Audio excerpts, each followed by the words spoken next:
Yon. Magandang araw. Welcome back for another video. Yardy Parts YouTube and Facebook page. At meron tayong Viber. So bisita tayo rito na 2024. Less than 1 week old GR Sports. Yan, konting walk around tayo. Pati yata putik pa ng kasa. I mean, dun sa storage ng Toyota.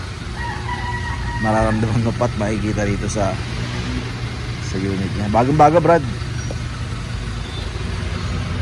Wala pa siyang kinabit na aftermarket.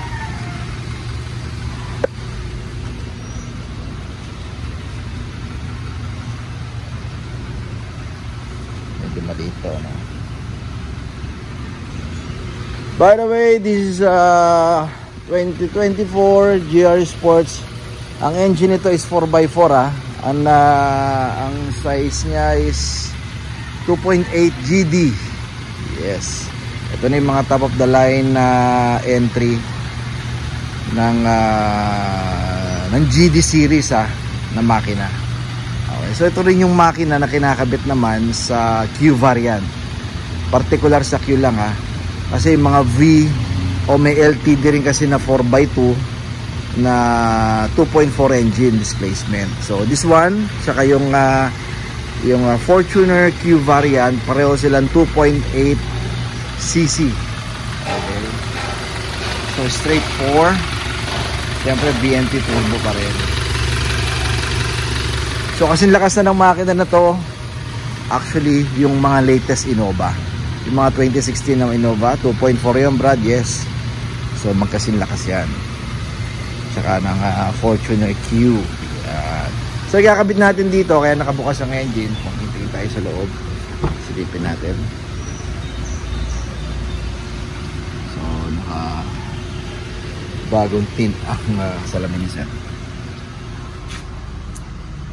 So basic, sa ngayon wala pang upgrade. Ito yung diba, GR na, no? Yung 24 na GR Hilux, naka standard pa din na push start ang ginagamit or ang ginamit. Parang manipis tong steering wheel niya.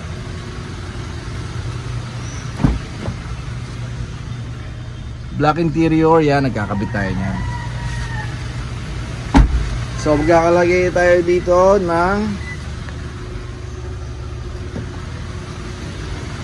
module. Yan naka-start yung makina niya. Ipakita lang natin ng konti.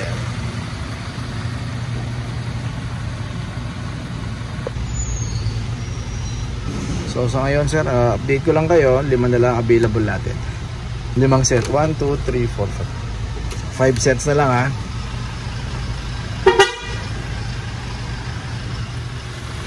Ito yung kakabit natin sa kanyang module. Naka-auto headlight ka na. Testing muna natin bago natin ikabit.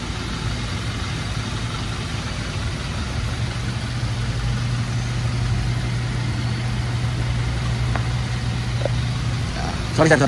Balikan mo sa takpan mo pala. Balikan mo yung cellphone. Yan. Takpan mo lang. Yan. Kasi tanggalin nyo ulit. Tanggalin mo ulit yan.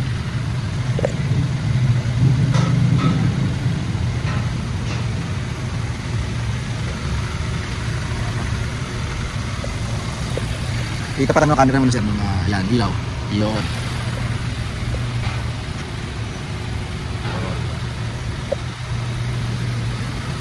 Okay, natin ulit. Takpan mo ulit, sir. Takpan kasi natin yung sensor para makita. Yun. So basically, ganyan yung orientation ng headlight at nung secondary DRL niya sa baba. So since na-detect yung sensor madilim dahil tinakpan namin yung sensor doon yan. So na-detect niya madilim. So namatay ngayon yung DRL sa taas. Yan. Naka-headlight on yan Yan. So patay yung DRL. So bukas yung secondary DRL niya. So gagawin ang purpose ng module na to is para i-overdrive niya or paganahin yung DRL niya nang hindi na namamatay. Tulad nito. At ilawan mo ulit, sir.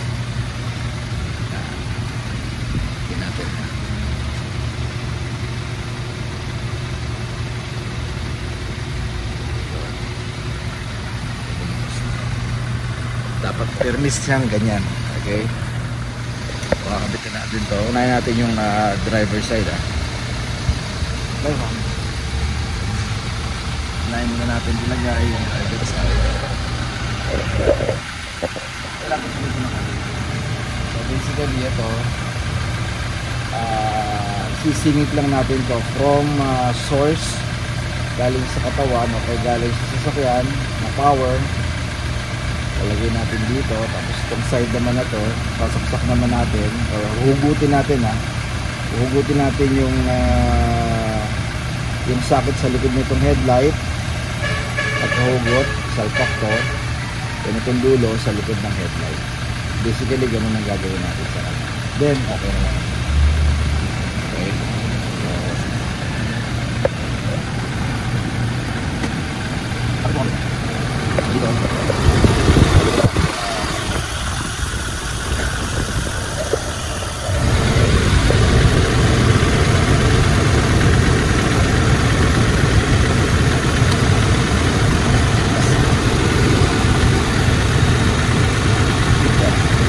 Okay,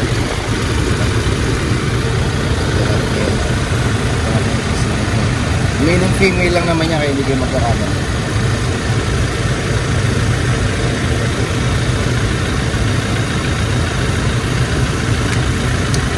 Ay, yun naman yung clip.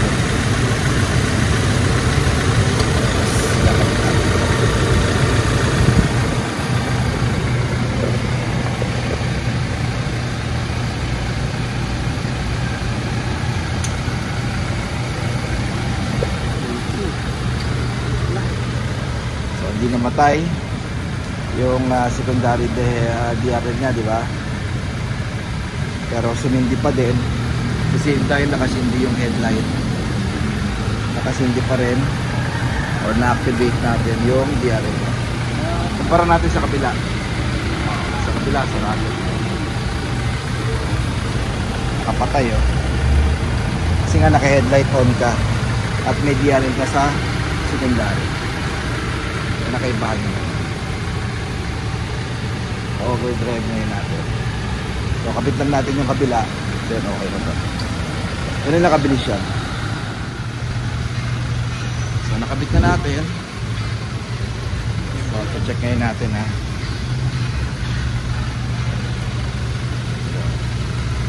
So bumukas na ulit yung headlight niya.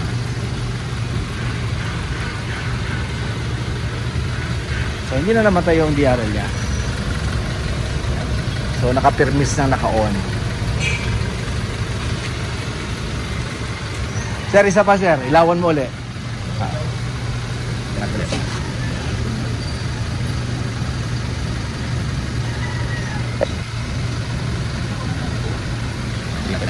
Yan. Di sandian yung isa pa. Yan. Yan.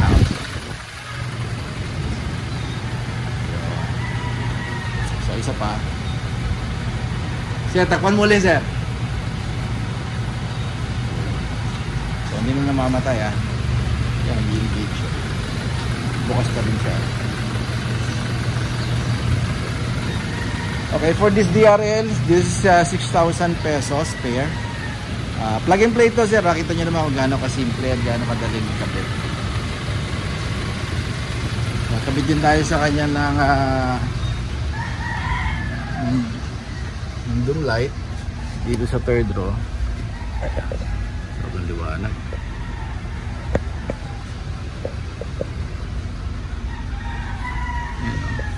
Buong frame yung nakagandaan sa kanya. Buong frame talagang na-occupied nung occupy ng ng mga bulb o ng mga LED bulb.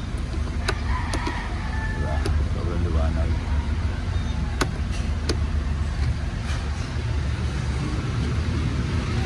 So So once again guys, this is a 2024, less than 1 week old na GR Sports 4x4. Siyempre, wala namang 4x2 na GR Sports eh.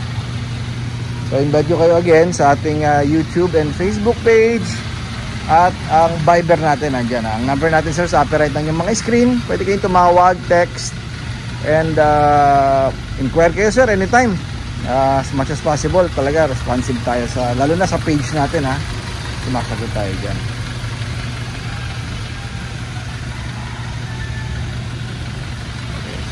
So thank you kay sir from Pangasinan.